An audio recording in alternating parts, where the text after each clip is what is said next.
Labas. Noriu trumpai papasakoti,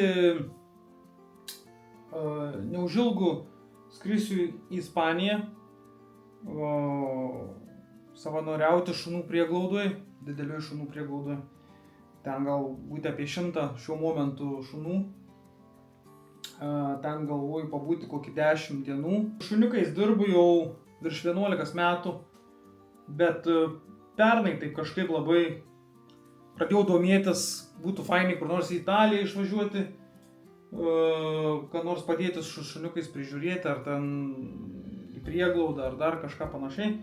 Bet išsiunčiau 3 užklausas, bet niekas neatsakė. Tai šiemet kažkaip vėl pabandžiau ir atsakė. Ir sutiko, ir priėmė, ir sakė atvažiuok. Bandysiu tenais filmuoti, kiek bus įmanoma viską, parodyti jums, jeigu jums bus įdomu.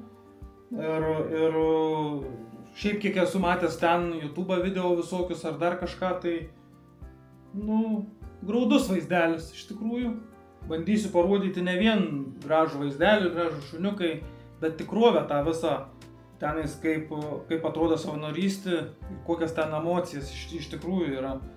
Jeigu pavyks perteikti viską, užknarkiai, draugė. Tai jeigu jums būtų įdomu matyti, kas vyks toliau, bandysiu nuo pat pirmos dienos, nuo išvykas, tai paspauskit prenumeruoti kanalą ir matysit tada, kas vyks.